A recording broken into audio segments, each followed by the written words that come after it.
കലിപ്പൻ്റെ തുമ്പിപ്പെണ്ണ്. രചന അവതരണം മിത്രവിന്ദ. കാത്തു, ഞാൻ കൊണ്ടുപോയി വിടാം, നീ പോയി കാറിലേക്ക് കയറിക്കോ.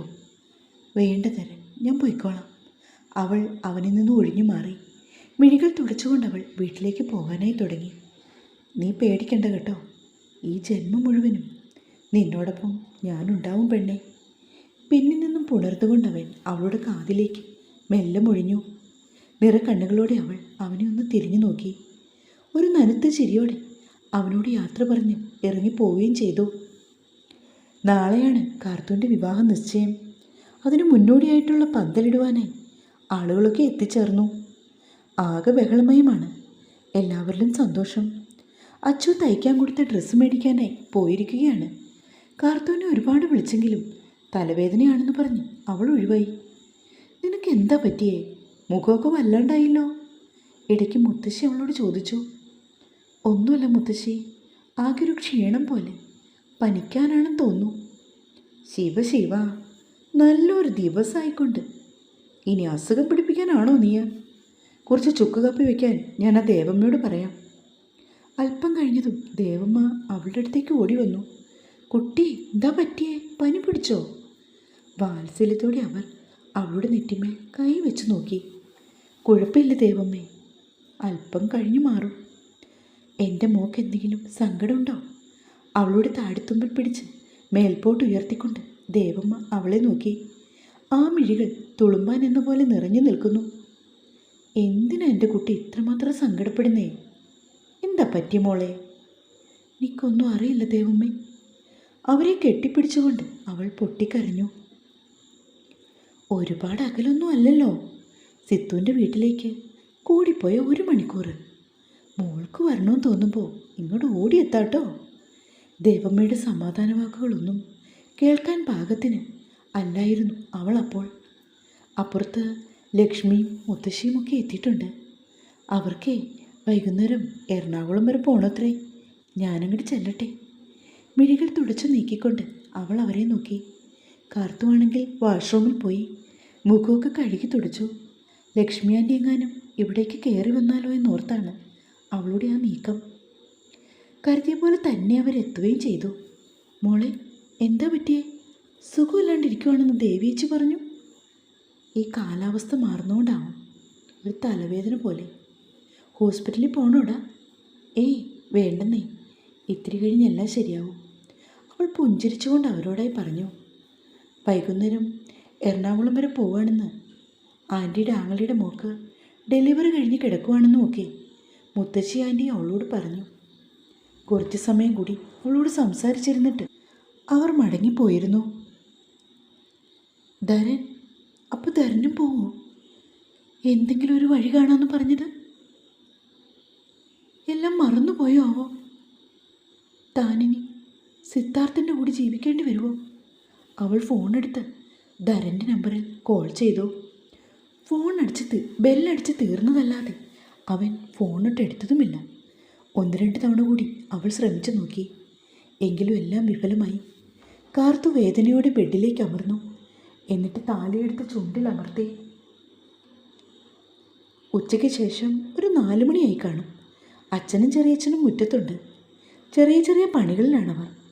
പന്തൽ മറ്റും ഇട്ട ശേഷം പണിക്കാരൊക്കെ മടങ്ങിപ്പോയിരിക്കുന്നു. മുത്തശ്ശിയും മുത്തച്ഛനും വെറ്റിലച്ചെല്ലൊക്കെ എടുത്തു വെച്ചുകൊണ്ട് അരബിത്തിയിൽ കയറിയിരിക്കുന്നു. ചന്ദ്രത്തെ സുകുമാരിയമ്മയുമുണ്ട് അവർക്കരികിലെ. സ്ത്രീജനങ്ങളെല്ലാവരും അടുക്കളയിലും പിന്നാമ്പുറത്തുമൊക്കെയാണ്. കാർത്തിക ജനാലയുടെ കമ്പയിൽ പിടിച്ച് വെളിയിലേക്ക് നോക്കി നിൽക്കുകയാണ്. പെട്ടെന്നാണ് ധരൻ്റെ കാറ് കിഴക്ക് വശത്തെ ഗേറ്റ് കടന്നു വരുന്നതായി കാർത്തു കണ്ടത്. ധരൻ! അവളുടെ നെഞ്ചിന് പേറി. കാറിൽ നിന്നിറങ്ങിയ ധരൻ അച്ഛൻ്റെ അടുത്തേക്ക് വന്നു. അച്ഛനും കൊച്ചച്ഛനും കൂടി ധരനെ ഉമ്മറത്തേക്ക് കൂട്ടിക്കൊണ്ടു പോകുന്നത് വരെ തനിക്ക് കാണാം. ഇനി എന്താണ് സംഭവിക്കാൻ പോകുന്നത്? അവൾക്ക് ശ്വാസഗതിയേറി. അല്പം കഴിഞ്ഞതും അച്ഛൻ്റെ വെളിയൊച്ച തന്നെ തേടിയെത്തി. പ്രതീക്ഷിച്ചതുകൊണ്ട് തന്നെ അവിടേക്ക് കാലുകൾ നീട്ടി ചവിട്ടി നടന്നു. അച്ഛൻ എഴുന്നേറ്റ് തൻ്റെ അരികിലേക്ക് വന്നു. കാത്തു, ഈ നിൽക്കുന്ന ധരനും നീയും ഇഷ്ടത്തിലാണെന്ന് ഇയാൾ പറയുന്നു. അതിലെന്തെങ്കിലും വാസ്തവമുണ്ടോ മോളെ? മുഖവുര കൂടാതെയുള്ള ചോദ്യം. അച്ഛൻ്റെ മുഖത്തേക്ക് നോക്കാൻ ത്രാണിയില്ലാതെ നിൽക്കുകയാണവൾ. ഇന്നോളം ഒരു ചെറിയ കള്ളത്തരം പോലും താൻ അച്ഛനോട് പറഞ്ഞിട്ടില്ല. അവൾ ഓർത്തു, ധരനെ ഇഷ്ടമാണെന്ന് പറഞ്ഞാൽ എന്താണ് ഇവിടെ നടക്കാൻ പോകുന്നേ? മോളെ, നീ എന്താ ഒന്നും മിണ്ടാത്തേ? എന്തെങ്കിലും ഒന്ന് പറയൂ. ചെറിയച്ഛനും തൻ്റെ അടുത്ത് വന്നു. ഇതെന്താ ഇവിടെ നടക്കുന്നേ? ആരെങ്കിലും ഒക്കെ ഒന്ന് നാണക്കേടാണ്. നാരായണ, കാത്തു, നീ കയറിപ്പോന്നുണ്ടോ? മുത്തശ്ശിക്ക് ദേഷ്യമായി. ധരൻ, എൻ്റെ കുട്ടി അങ്ങനെയുള്ള ഒരാളല്ല. തനിക്ക് ഇവളോട് എന്തെങ്കിലും ഇഷ്ടം തോന്നിയിരുന്നെങ്കിൽ അതൊക്കെ വെറും പ്രായത്തിൻ്റെ ചാബല്യങ്ങളാണ്. നാളെ ഇവളുടെ വിവാഹ നിശ്ചയമാണ്. അമ്മ പറഞ്ഞ പോലെ ആരെങ്കിലും ബന്ധുക്ക വന്നാൽ ഞങ്ങൾക്ക് നാണക്കേടാണ്. അതുകൊണ്ട് താനിപ്പോൾ ഇവിടുന്ന് ഇറങ്ങിപ്പോണം. അച്ഛൻ വളരെ സൗമ്യമായാണ് ധരനോട് പറഞ്ഞത്. ഞാൻ പൊയ്ക്കോളാം. പക്ഷേ അങ്കിളിൻ്റെ ചോദ്യത്തിന് കാർത്തിക ഉത്തരം നൽകിയ ശേഷം മാത്രം അതേ സൗമ്യതയോടു കൂടി ധരൻ അച്ഛനെയും നോക്കി. മോളെ, നിനക്കെന്തെങ്കിലും പറയാനുണ്ടോ? അച്ഛൻ തൻ്റെ തോളിൽ തട്ടിയതും അവൾ മിഴികൾ ഉയർത്തി.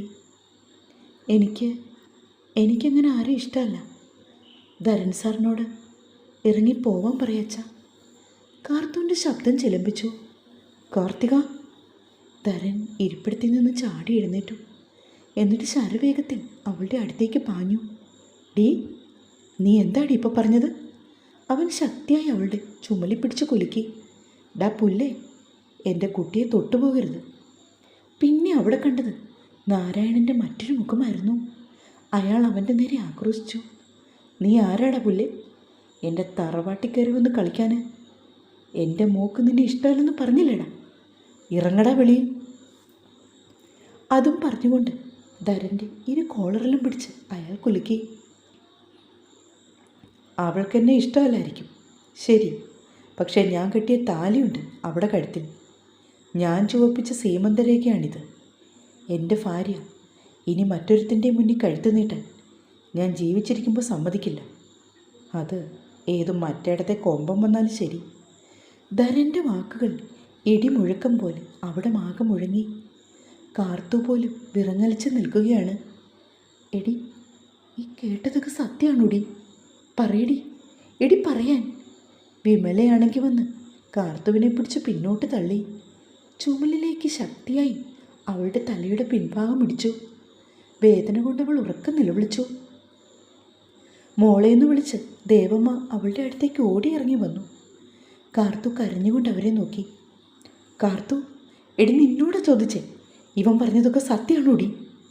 അതെ. പതരാതെ പറയുന്ന മകളെ നോക്കി നാരായണനും വിമലയും വിറങ്ങലിച്ചു നിന്നു. കാർത്തു! മുത്തശ്ശൻ്റെ വെളിയിച്ച പോലെ ഉച്ചത്തിലായി. കുനിഞ്ഞ മുഖത്തോടെ നിൽക്കുകയാണവൾ. വിജയിച്ച ഭാവത്തിൽ ധരനും. വിമലെ, ഇവിടെ കഴുത്തിലെ മാല ഊരി നോക്കിക്കേ. ഇവൻ പറഞ്ഞൊക്കെ സത്യമാണോന്ന്? മുത്തശ്ശിയാണ്. വിമല വന്നിട്ട് അവളുടെ മാല വലിച്ചൂരി. എന്നിട്ട് ആ ലോക്കറ്റിൻ്റെ അടപ്പ് തുറന്നു. നോക്കിയപ്പോൾ എല്ലാവരും കണ്ടു ഒരു ആലിലെ താലി. ധരൻ അണിയിച്ചത് മുതൽക്ക് ഇന്നോളം അവളുടെ കഴുത്തിൽ ഭദ്രമായി ഉണ്ടായിരുന്നത്.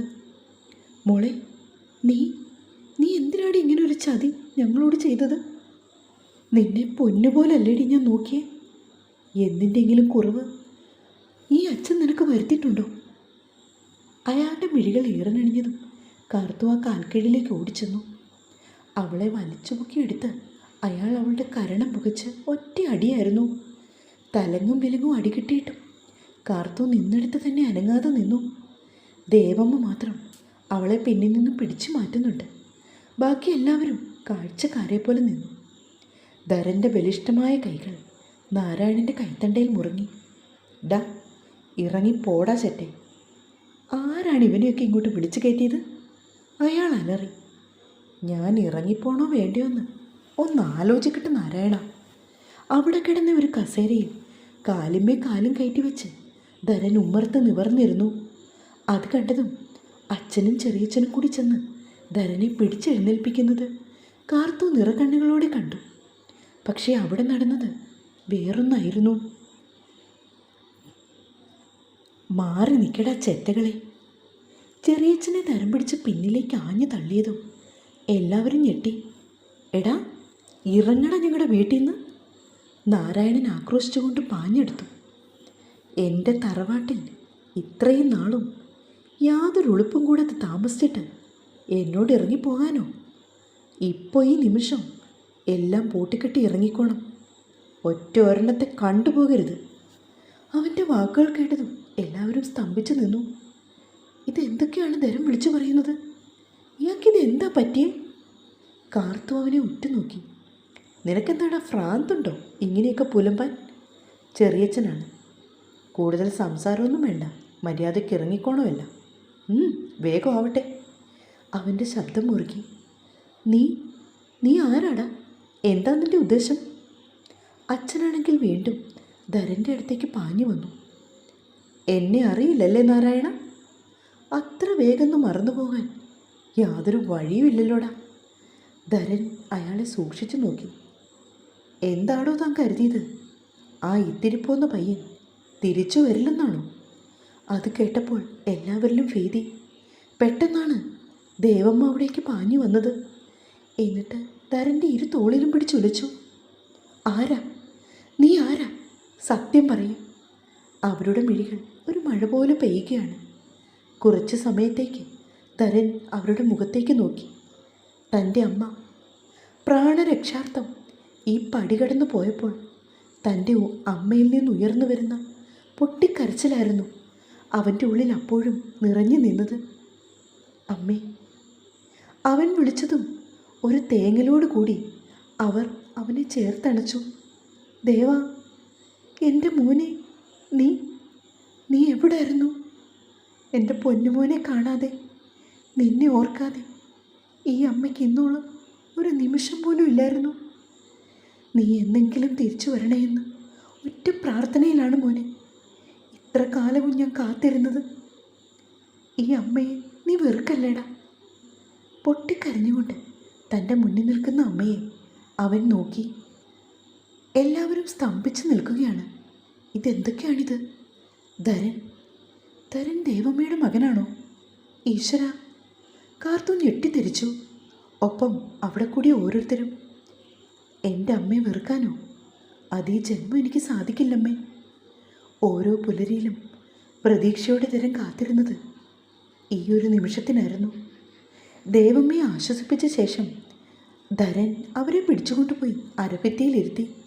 അവർ വീണു പോകുമോ എന്ന് ഭയന്നുകൊണ്ട് കാർത്തു അവർക്കരികിലേക്ക് ഓടിച്ചെന്നു. മുത്തശ്ശിയുടെ അടുത്തേക്ക് അടിവെച്ച് നടന്നില്ലെന്ന് ധരനെ എല്ലാവരും നോക്കി. തുടരും.